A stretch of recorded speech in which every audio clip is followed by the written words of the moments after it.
Hey everyone, my name is Nick Lambert. I'm the CEO of Doc Labs, and welcome to our latest webinar.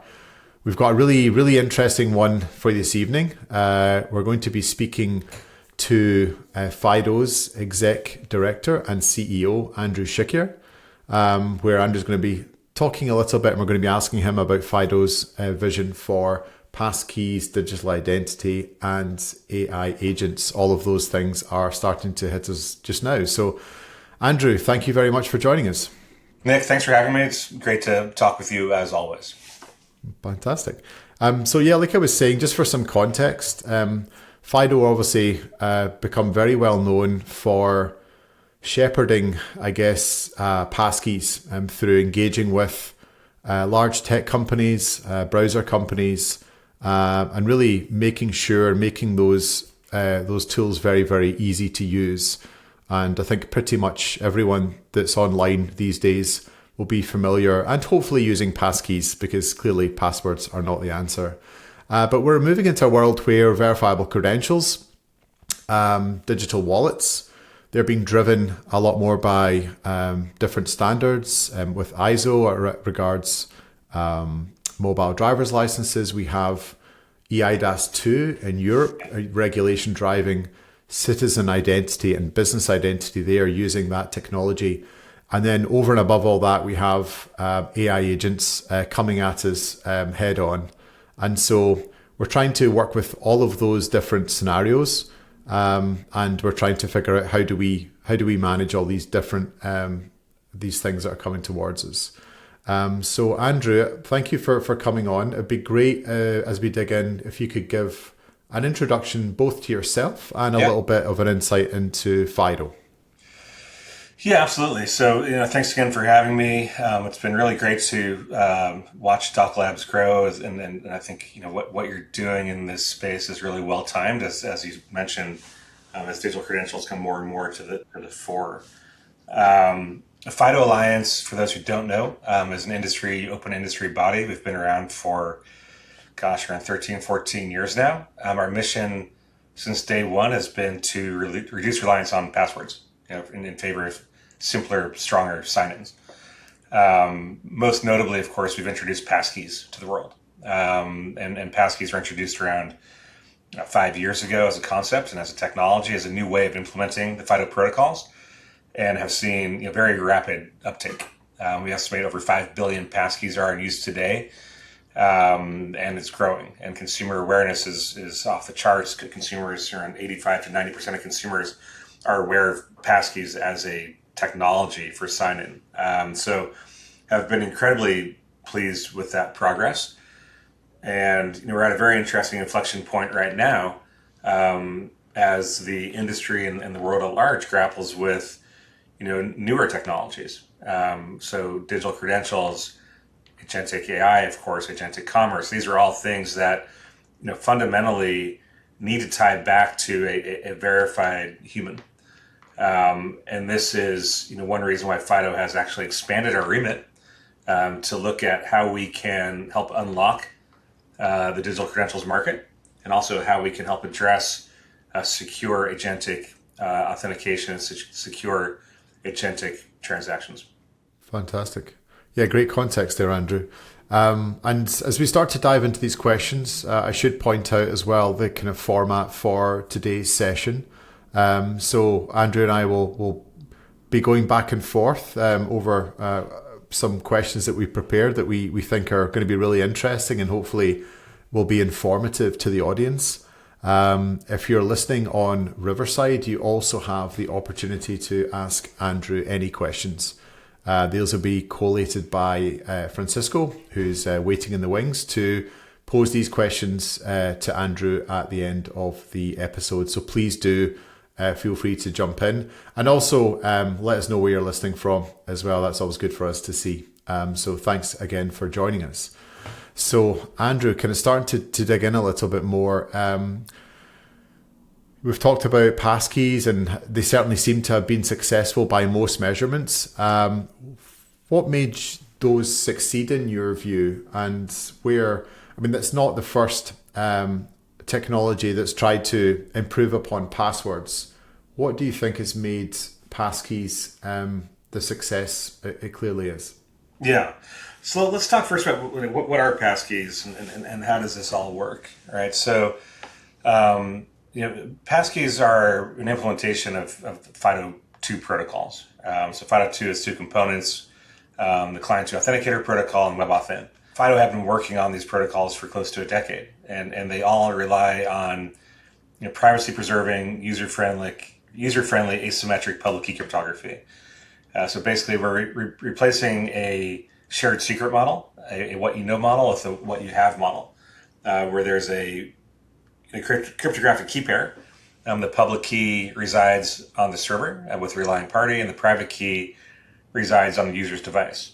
Now, for the first 10 years of FIDO's existence, that private key could never leave the device. Right? That was a very solid, highly secure model where there's a very high assurance that that user is on a very specific device for a service. What we found, however, is that wasn't scaling for mainstream adoption. So when we introduced passkeys, we did really a couple of things at once. It made a fundamental shift in how FIDO 2 could be implemented by allowing that private key to be securely synchronized across a cloud, an operating system cloud. So, for example, iCloud or Google Cloud. So syncing across Apple Keychain, iCloud Keychain, or Google Password Manager. Likewise, Dashlane, 1Password, any credential manager can now synchronize the passkeys so that the passkey is readily available across the user's devices. So what we were hearing from consumer RPs in particular was the FIDO security model was a barrier to widespread adoption, because if someone enrolls a passkey, say with Amazon on their iPhone, they expect it to be there on their other iPhone or on their iPad or their MacBook or on their PC, wherever it may be. And having to enroll every device for every service was a deal breaker. So allowing that synchronization to happen really unleashed consumer potential. But just as important as that, when we introduced that capability, we introduced a term and a logo program for passkeys. Right? So before that, FIDO had been implemented at meaningful scale. Probably hundreds of millions of users had been using WebAuthn or UAF. They just didn't know it, right? So they'd been using the technology, and everyone called it something different. So there wasn't any sort of recognizable pattern, recognizable user interface that consumers could connect one FIDO implementation with the next. Right? So introducing passkeys, we created that connective tissue. And then last but not least, we poured a lot of time and money and research into optimizing the user experience and issuing user experience guidelines, so design guidelines. What we're acutely aware of is that it's critical that everyone's first passkey experience had to be a good one, so that they'd want to use them again.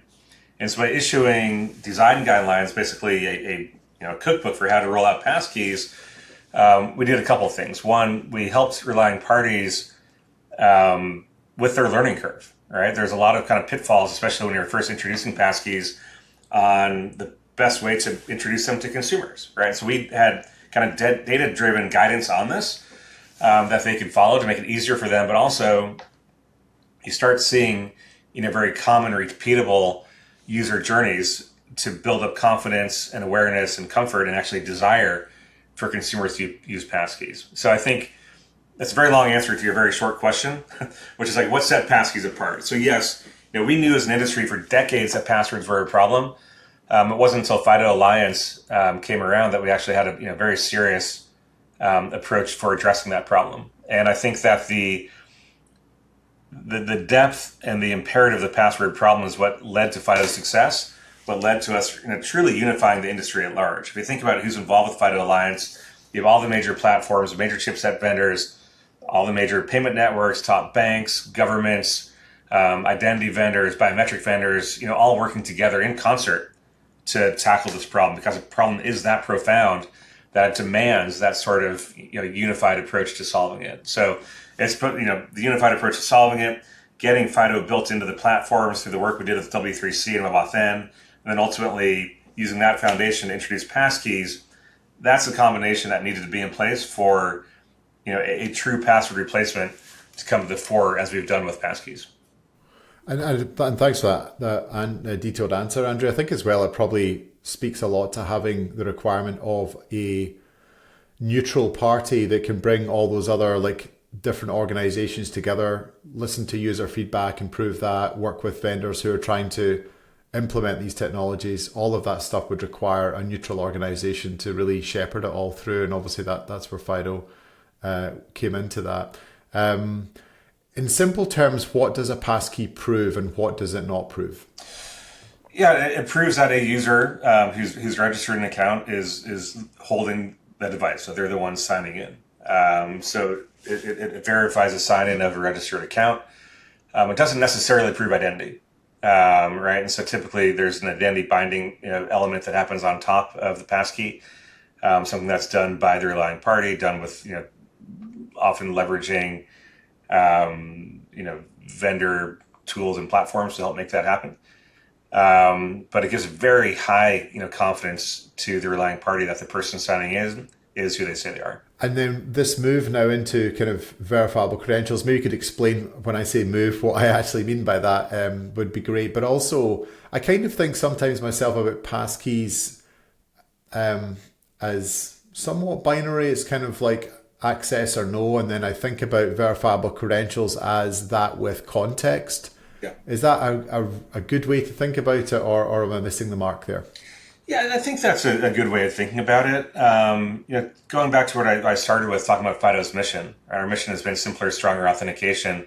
Now, that holds true with verifiable credentials. So we announced our intent to kind of move into this space, if you will, in December of last year, December 2025. But we actually spent the entirety of 2025 talking to different stakeholders in the industry, from government issuers to private issuers to verifiers to relying parties to developers, to get feedback on, does it make sense for FIDO to move into this space? Can we add value here, right? Ultimately, as a standards body, we don't want to replicate anyone else's work. We want to add value to the efforts that have been developed, frankly, for decades, right? I mean, we've been talking about verifiable credentials in one form or another for well over 20 years. And we've seen, fits and starts where VDCs are actually successful, but we've yet to see them unleashed at scale, right? And our premise here is that we want to basically give verifiable credentials a Passkeys moment,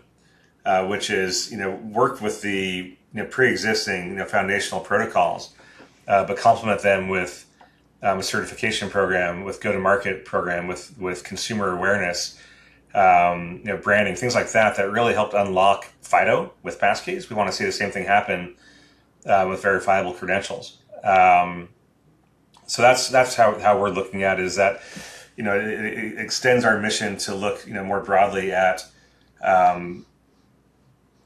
identity and sign-in, but leveraging other contexts, other technologies in addition to the passkey. So I think that as we see these things as highly complementary. For a while, things were being framed, I think, inaccurately as passkeys or digital credentials. I think it's really an and. And even once we get to the point where verifiable credentials are available at scale and being used at scale, I still think that there are use cases where you want a quick pseudonymous sign-in with a passkey, where all the information associated with the digital credential may not be necessary.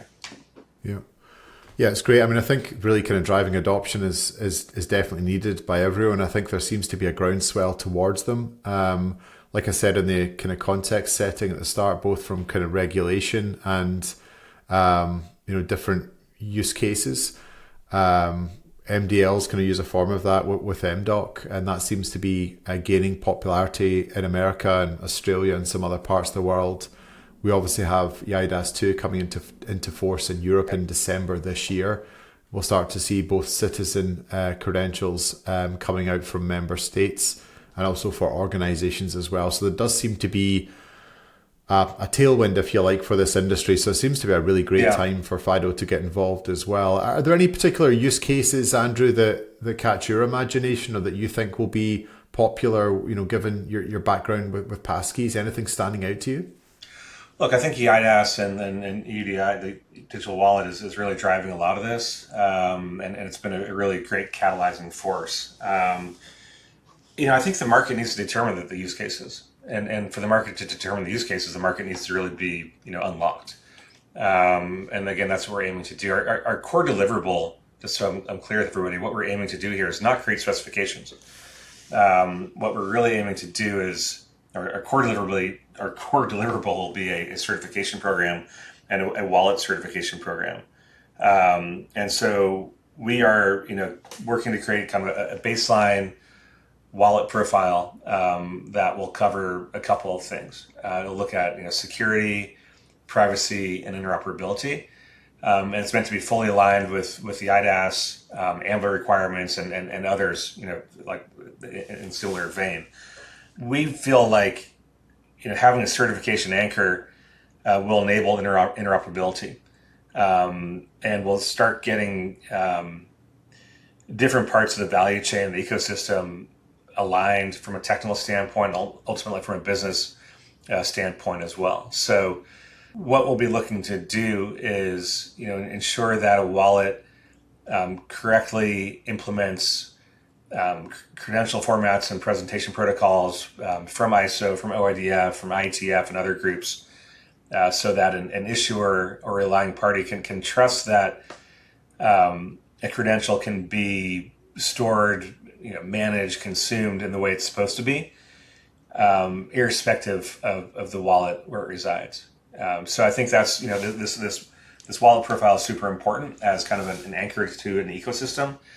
The difference here, for us is that, whereas with Passkeys, we're really commercializing our own protocols. In this case, we're working with our partners at OIDF and our partners at ISO and IETF to help the industry commercialize our collective protocols.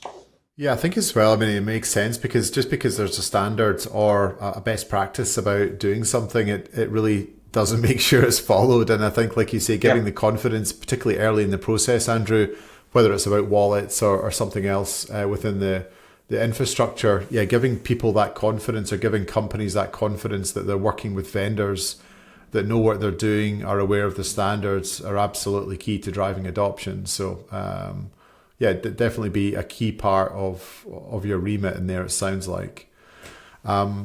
We talked a little bit about the EUDI wallet and the eIDAS 2. Do you think that kind of model is likely to become something that is adopted by other regions in the way that some other kind of regulation has? So we tend to get the notion that the EU are great at regulating and American companies just go and do the thing and regulate, after they figure out how it works. Do you think that's going to be the case with the EUDI wallet? Or do you think is Europe developing something that's going to just be unique to it and won't be followed elsewhere? I think it'll vary by region. I think what's fascinating here is the true global nature of what the world's trying to do with digital credentials and digital identity. So I think Europe's is the most grand example of a kind of a regulated driven approach to driving digital wallets and making them happen at scale. As you suggest, I don't think that will happen in the U.S. But as you look at other parts of the world and you see strong kind of central governments driving identity schemes in India, in Japan, in Singapore, Australia, where you have kind of strong centralized identity schemes emerging. I think if you look at the spectrum of completely regulated with the EUDI and the completely unregulated in the U.S., there's going to be different regions that fill in the gaps in that spectrum. From our standpoint, as we're trying to develop this baseline wallet profile, I think the EUDI work is actually very helpful in the sense that it gives us something to target, and our models also to allow that the certification, of course, to be extensible, to contemplate in-country requirements, and not just it's not just government issuers too, right? There will be private wallets, right? So a lot of banks are planning on issuing their own wallets. Telcos are planning on issuing their own wallets. Credential managers can be seen as a wallet. So I think this market needs to unfold, and there will be some iterations and permutations of how this all happens. But ultimately, that's one reason why it's really critical to have the kind of interoperable baseline for innovation to be unleashed. And so, whether a highly regulated driver or kind of an open market driver is the right way to make it happen, that's up for debate. But I don't think the need for interoperability is undebatable. And I think that's what will help this market unfold. Yeah. I also think we talk a lot internally about Doc, and we kind of see a lot of the value potentially if we think about EUDI stuff. You have a lot of the core infrastructure that's been put in place by like QTSPs, qualified trust service providers, official wallet providers who provide notified wallets to governments. And in there, you'll have these, highly qualified, highly regulated providers of identity. But I think there'll be another layer that sits on top of that, where companies can leverage and anchor against that highly regulated, highly verified data. And it would be by kind of EU terminology called EAA, electronically something attributes. I'm blanking on but basically derived credentials. So taking the information from beneath that and deriving from that. And our hypothesis at the moment is that's actually where the value will potentially lie. So the core infrastructure is there to be utilized. And of course, companies will make money at that layer, but the bigger opportunity lies above that and leveraging that information for lots of different other use cases. Do you have a view on that, Andrew? And I mean, that could be an area that as you start to think about kind of wallets and these verification schemes, is that something that you think about? Yeah, I think derived credentials will become a very common model, and I don't know if everyone's got their head around that quite yet. But I think again, if you look at this, you laid it out perfectly, right? So I think like the EUDI and the wallet and the government issued credential is the foundation, right? And so it'll be interesting to see how things unfold in Europe, right? So you have your government wallet, you have your private wallet, your vendor wallet, but like what's leveraging what, right? But ultimately, the core credential is so critical. But the derived credential becomes highly valuable, and I think that's where you'll start seeing some of this innovation happen. And I think that it allows other services to pull the attributes that they need from that credential, combined with other first party data perhaps to issue their own credential based on that cryptographic proof.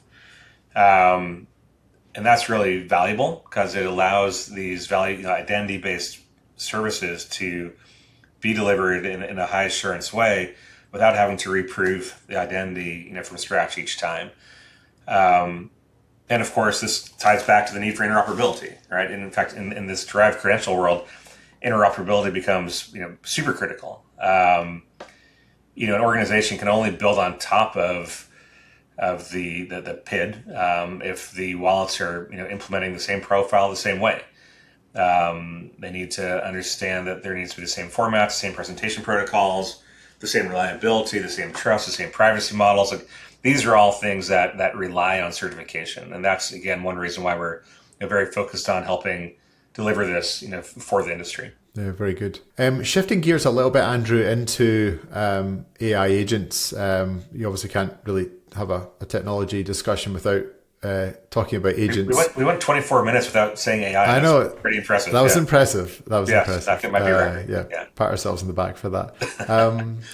And I think as well, at the moment there's varying signs in the market, so if we think about like things like agentic commerce, a lot of people are getting very excited, myself included, and there's a lot of evidence to suggest some of this activity is happening already, that people just don't know it, that some of these merchants or website services, they're just unable to tell whether something's an agent or a person. And I think that's probably the case at a small scale.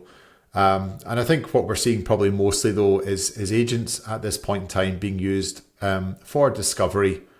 So not actually going and putting something in a cart and actually making a purchase on our behalf. I think we're a step removed from that. But we will start to get to a point quite soon, I believe. It depends who you speak to. 12 or 18 months is what we kind of hear with some of the kind of leaders in the space. Once things like product catalogs are sufficiently well updated to accommodate agents, there's obviously liability to be sorted out with regards to payment and card payments and things like that. But the people are working at pace on this problem right now. And I think we'll move to a world soon where we will have autonomous commerce happening at reasonable scale. Be interesting to see if you kind of agree or not, or disagree with that statement. Obviously AI is the AI space and agents and bots are a fascinating thing for FIDO Alliance to contemplate and for the world to contemplate. From FIDO's perspective, it's almost a juxtaposition in some ways, right? We spent the first 12 years of FIDO's existence trying to prevent bots from authenticating, right? So, the key thing about FIDO is that there needs to be human authenticating, right? Human presence, human possession of the authenticator to sign in. And now we need to think about, well, how do we allow agents to sign in as well? And so that's exactly what we're aiming to do now inside of FIDO Alliance. As we look at agentic authentication, there's a couple of things that we're aiming to do. First of all, our focus is very much aligned with what I was talking about our mission before, which is there needs to be a verified human behind the agent, right? How do we know that there's someone there behind the agent? And I think that's a really important thing to focus on. That's something that FIDO Alliance as a body is uniquely structured to focus on, that element of it, right? So let's focus on the agent identity than the identity of the human behind the agent. Another thing we're very focused on is making sure that when agents do authenticate, right, to third-party services, they do so in a secure, unphishable manner. So the last thing we want to see happen is the industry kind of backslide into leveraging human readable credentials as a means for agent authentication because it's easy and it's there. Right? I think we learned a lot from kind of open banking experience, and we don't want to go back to screen scraping. That's a very highly insecure, highly inefficient way of doing things when you have cryptographic methods to allow agents to sign in an unphishable way. So that's something else we're very focused on.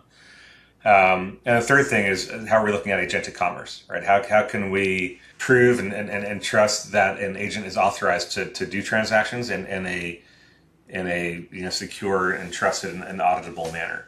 It's interesting. This topic first came up to me a year and a half ago. I think it was the fall of 2024. One of our executive sponsors at MasterCard asked me, hey, so how's FIDO looking at agentic commerce? And I was like, yeah, we hadn't thought about it much, right? And he was way ahead of things, I think, that in his vision. But the point was, look, agents are starting to emerge. And this is as much of a technology challenge as it is a legal challenge and a liability challenge. When someone has an agent make a transaction on their behalf that they then want to contest and it's the wrong transaction or the agent goes rogue, how do you handle these things? Right. And I think this is an issue that has really come to be front and center in industry discussions around agentic commerce. Focuses, yes, on technology, but ultimately it's about liability and processes and things like chargebacks and all the thorny issues that banks and issuers and merchants have been tackling for years with e-commerce. Now are multiplied, frankly, with agentic commerce. So, look, I think agentic commerce as a concept is, we've seen the projections, we've seen the analyst reports projecting billions or trillions of dollars in value in agentic commerce. None of that will happen unless we can implement a trust layer to allow agentic commerce to happen. Right now, I think there is some kind of first-party agents out there. The agent enabled by the merchant itself, but the idea of a third-party agent doing commerce at large, I think, is off by I would guess 18 months for that to happen at scale. And the only way that will happen at scale is for trust to be empowered through technical protocols. Yeah, I think we're on the same lines there. I kind of wonder as well, we've talked a lot internally about, different use cases and what might happen. I kind of wonder if the B2B repeat commerce might happen more quickly just because they maybe don't have the same kind of tricky requirements around card payments. Maybe there's a separate billing relationship set up between companies. And if they're employing agents to do purchases of things, the liability is a lot clearer, and maybe the product catalogs in some areas don't need to be quite as complex. We heard Francisco and I were both at Money 2020 in Amsterdam. One of the guys at Adyen was talking, and even like the product catalogs, some of the products themselves is going from a human looking at a product requiring somewhere in the region of about 10 attributes on average. And with agents, they're now looking at updating the product catalogs to 30 attributes in order that the agent actually is not looking at it with a human eye, but it can actually understand and relay what it's, understand, is it buying the right thing for its user. And those are things that don't happen overnight. Like if you have a massive product catalog updating all those attributes, it's not an overnight thing. So there's definitely reasons why things are going to take time. But as a slight aside, I kind of wonder if the B2B commerce is going to be something that we maybe see at production a little bit more quickly, just because it's arguably in some cases less complex. Yeah, and trust is easier in a one-to-one relationship between businesses, right? Versus the kind of an open landscape. So I agree with that, and then I think it's interesting, from an e-commerce standpoint.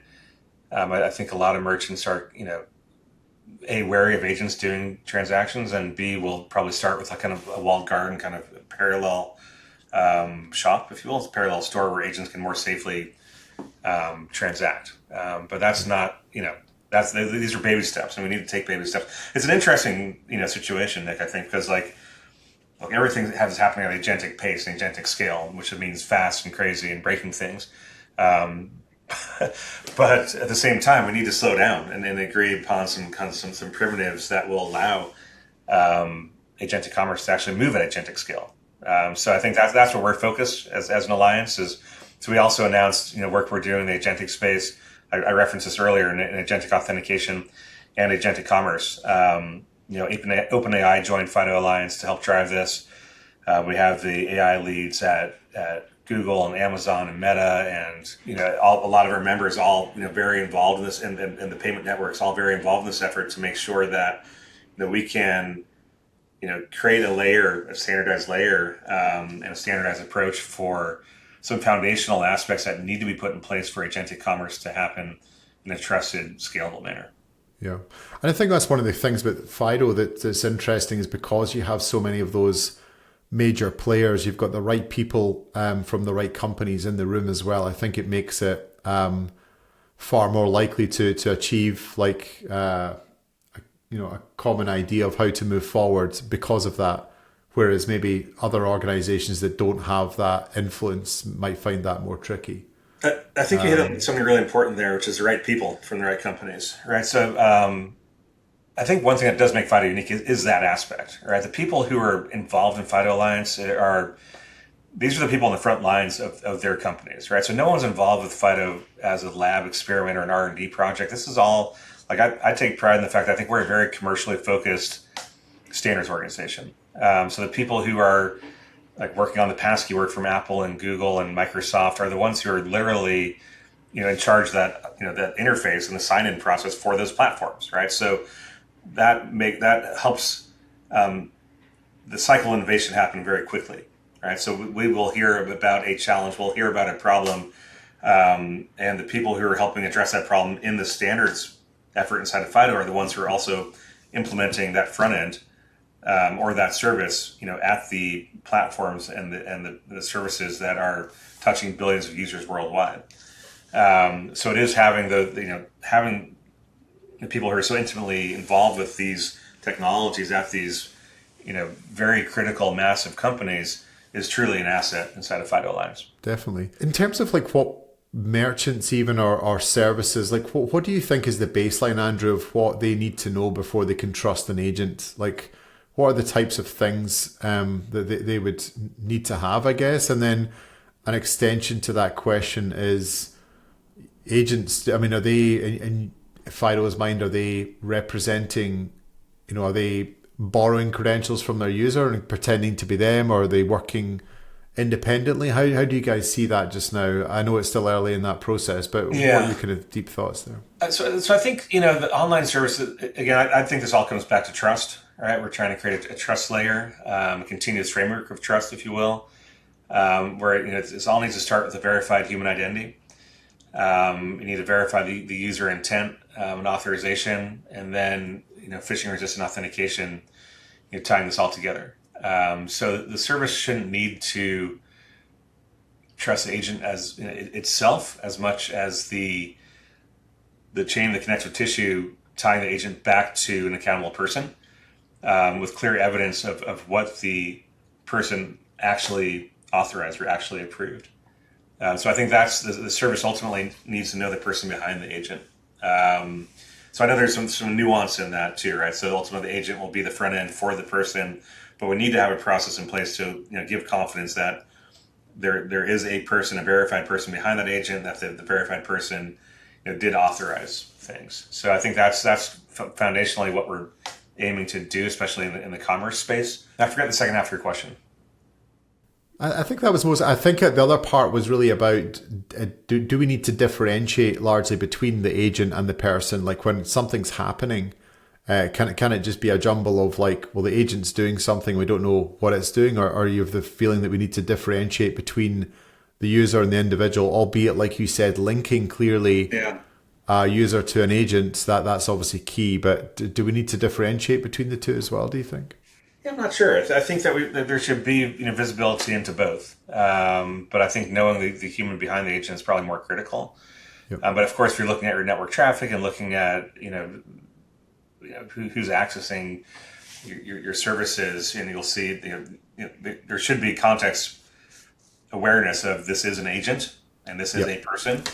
Yeah, I agree with that as well. So I think everyone should know that, but ultimately.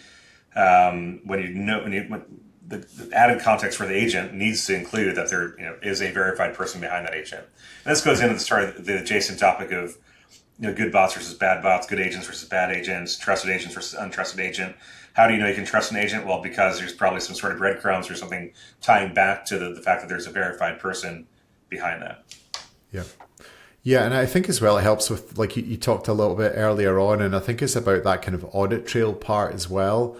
Like I think that, I'm biased, right? So I'm all in verifiable credentials. Yeah. I know there's some different ways potentially to do it, but I think that's the most elegant solution.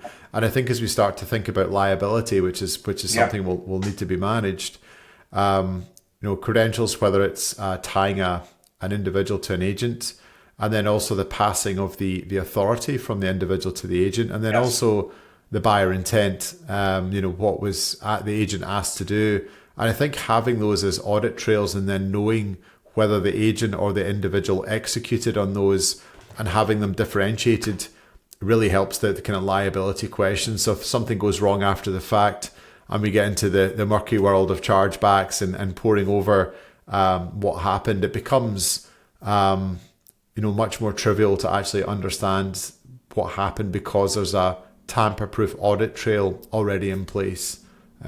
So I think that part is going to be key as well. Yeah, absolutely, and that's where I think your point earlier, like the digital credential space is really coming into bloom right now, and it's been interesting for me. So I was in the identity space. I got involved in the identity space ages ago. I hate to date myself, but like back in 2001, helped launch something called FIDO Alliance when I was at Sun Microsystems, and a lot of the things we talked about, in the mid 2000s. We're about distributed web services, distributed identity, and it's interesting. I was out of the identity space for around 7 years before I got back involved with FIDO Alliance. And what I saw is that a lot of the same people were talking about the same problems, and not that much had really changed.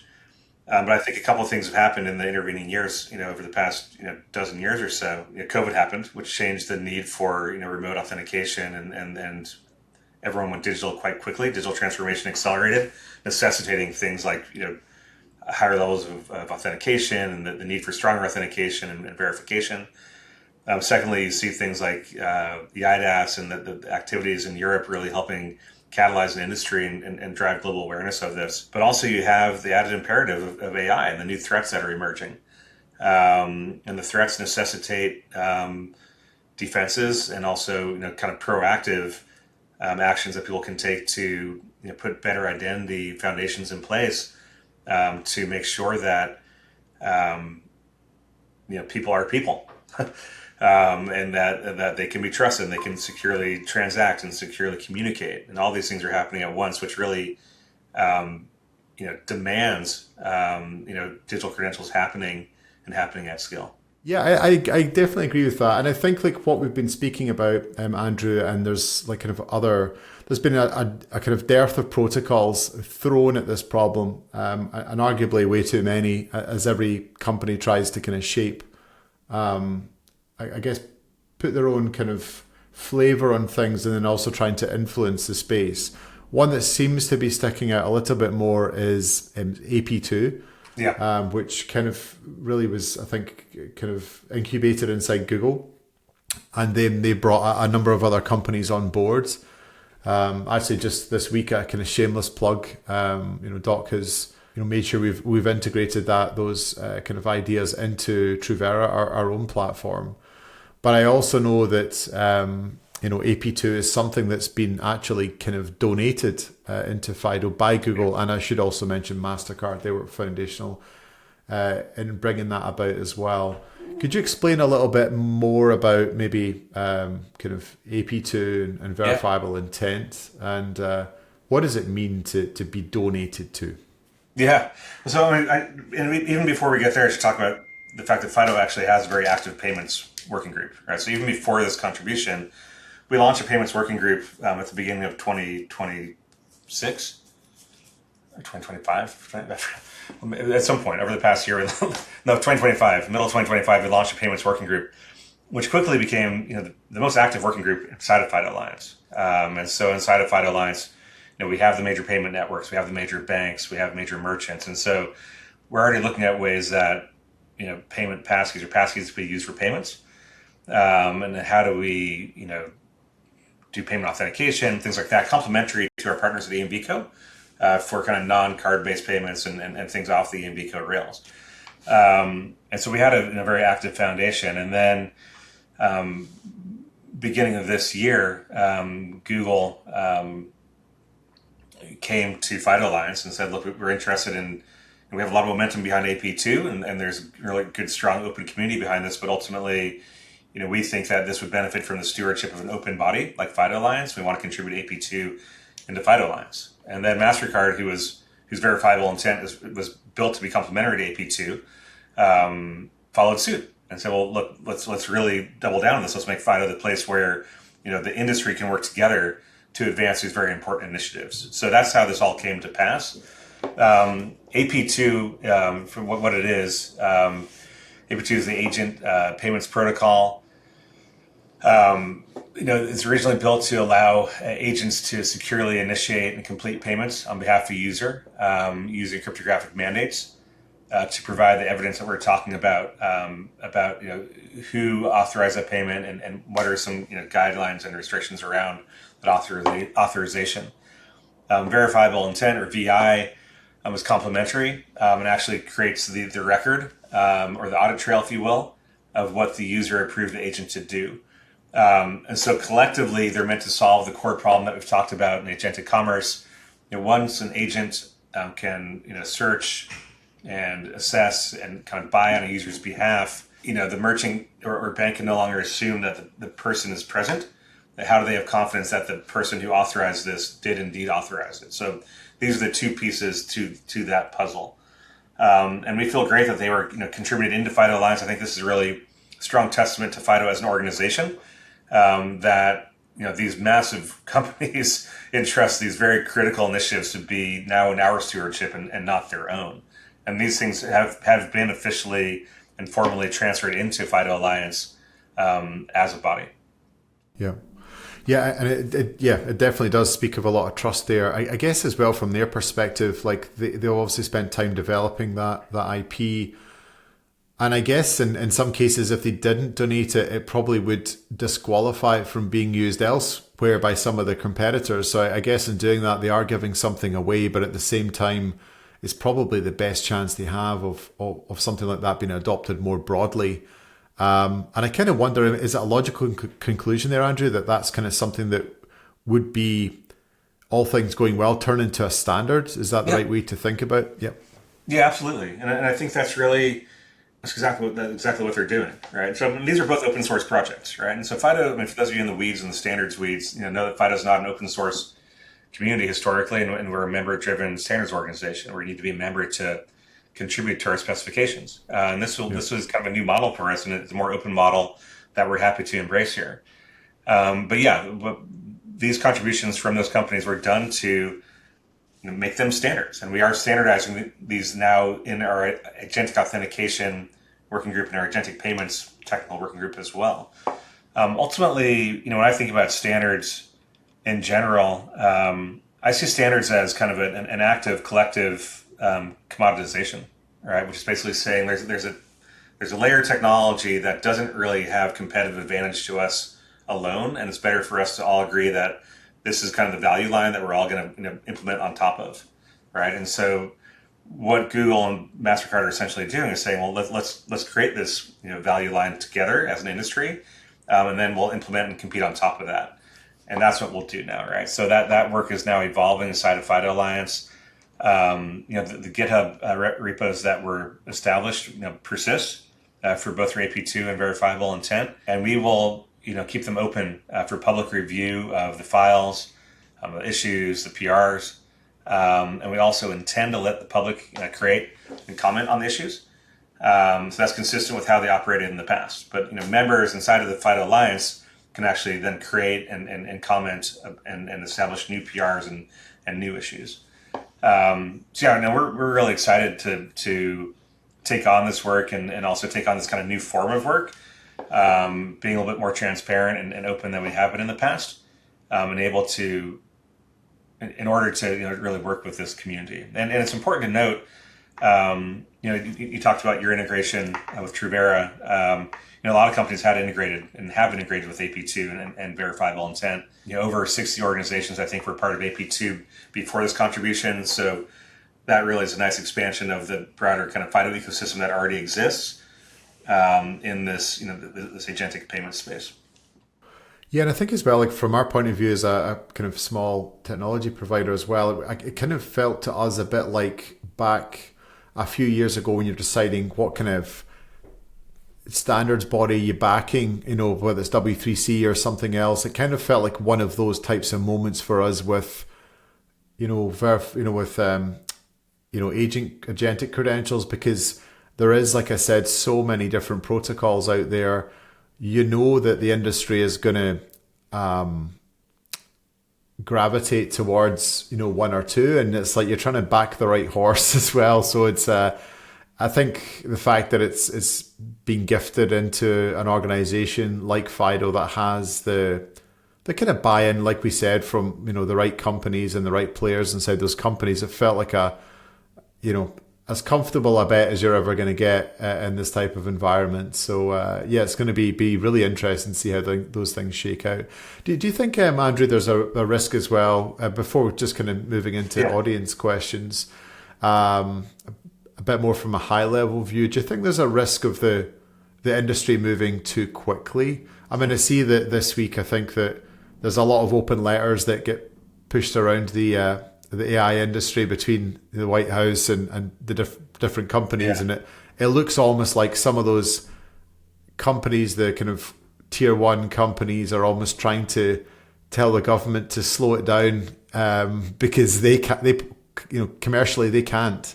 Do you think that the industry is moving too quickly, whether that relates to the models themselves and the companies or as that relates to agentic commerce? Do you think we need to slow down a little bit?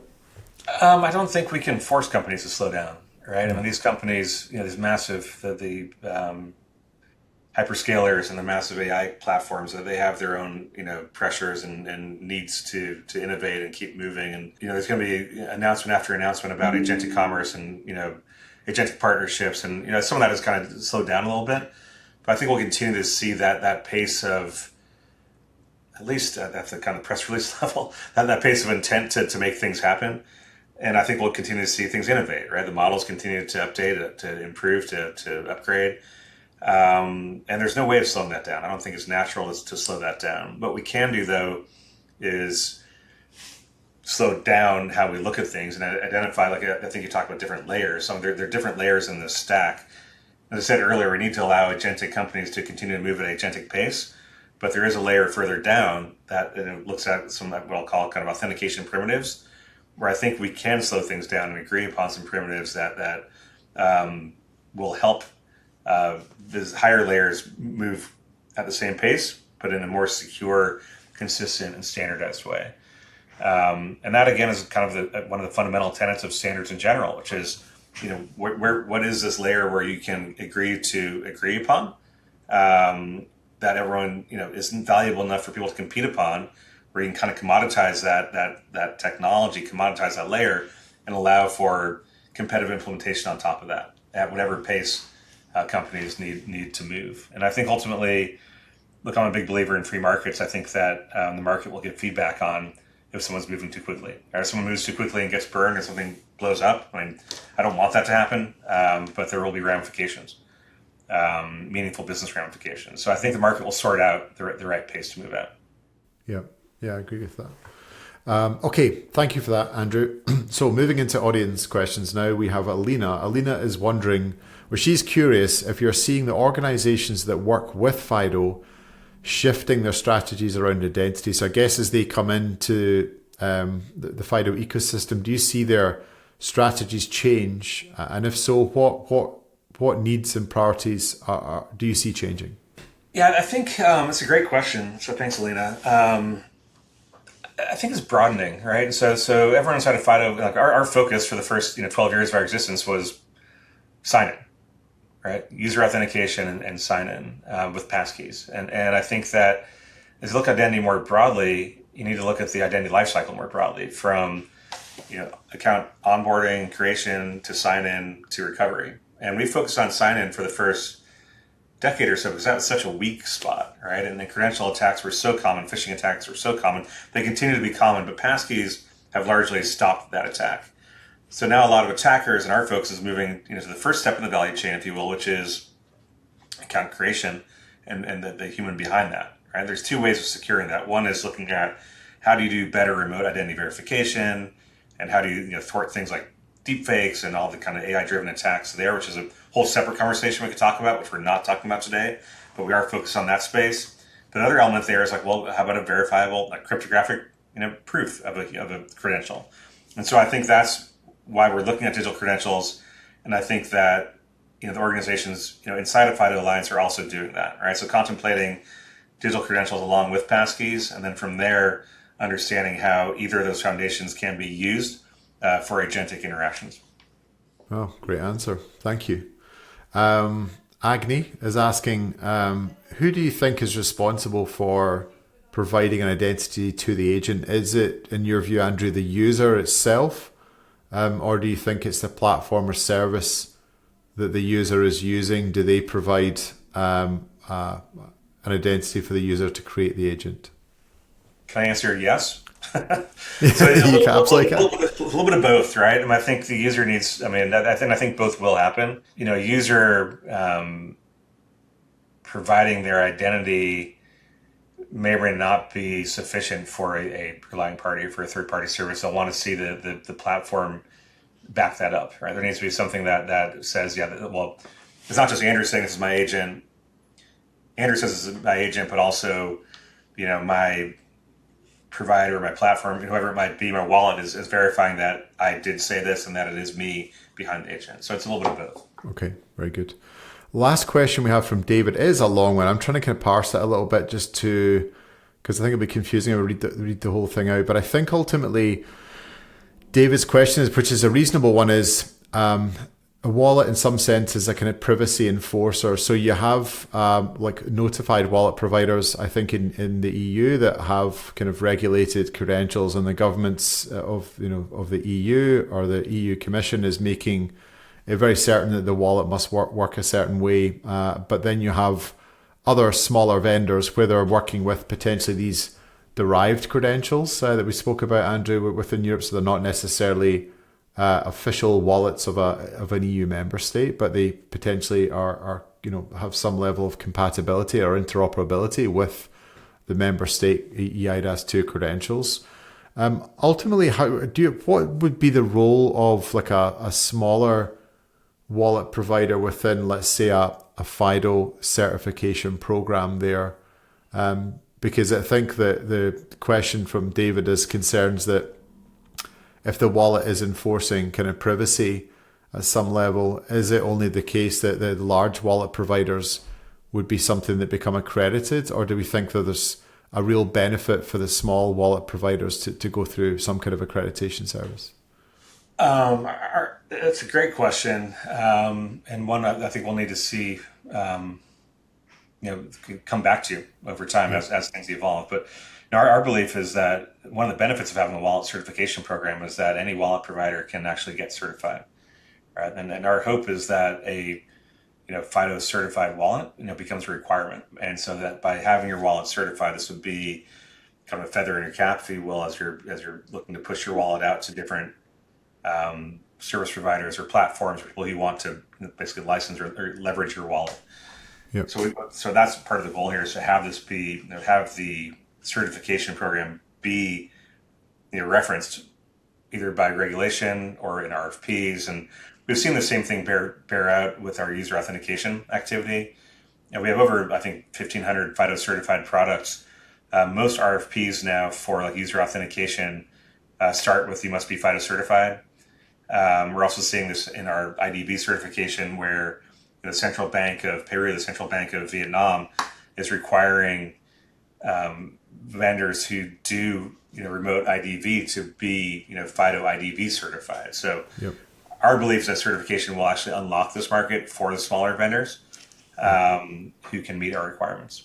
Right. And do you think, is that wallet certification still being written? I guess also yes. I think what David's driving, it is. Because I think what David's driving at is to try and ensure there's some kind of privacy is, I guess, central to that certification. Yeah. And I know that obviously FIDO seemed to come from a very good place, because you look at what's been done with Passkeys, and that certainly seems to be the bias that they've had with that. And so I don't know if you're able to comment, given the fluid nature of the certification still being written, what kind of nod has been given to the importance of privacy of the individual in that wallet certification process? Yeah, so FIDO's privacy principles haven't changed since day one, right? And so we've been very focused on user privacy, since our foundation. That will follow through in the wallet work as well. The wallet certification is being developed right now, right? So companies who want to get involved with this, can join FIDO Alliance as a member, get involved with that working group, and scope out what we're doing on the certification front. It's a very active, fast-moving group. It actually needs people to lean in to help drive different aspects of the development right now. Very good. All right, listen, I appreciate it. We're pretty much out of time, Andrew. So I wanted to thank you once again for coming on. Yeah. Very excited to see FIDO becoming actively involved in the space. Yeah. I understand that you have an event coming up in the very near future, one which Doc Labs is excited to be attending. Yeah. So people, we have our annual conference, our Authenticate conference. So if you're interested in passkeys, you're interested in digital credentials and all these things we're talking about, come to Authenticate. It's in Carlsbad, California, mid-October. You can go to authenticatecon.com to get the exact details. It also has remote participation options. So if you can't travel, you can attend remotely and access the archived content as well. But this is really the hub of the FIDO community. It's a really wonderful event in the sense that we do have a strong community. It's a very mission-driven group, and people are willing to lean in and help people, along with their FIDO journeys or passkey journeys. What I'm excited about this year is that we really are pivoting the content to not just focus on passkeys, but look at this broader picture of agentic commerce and of digital credentials. So please do come if you can do. And a great way to gain access to lots of the leaders in the space from a lot of these key companies and be able to speak to them directly to see how they're thinking about all these different issues. So yeah, great opportunity. So Andrew Shikiar, CEO and Executive Director of FIDO Alliance, thank you for coming on. Really appreciate it. Nick, thanks for having me. Appreciate it.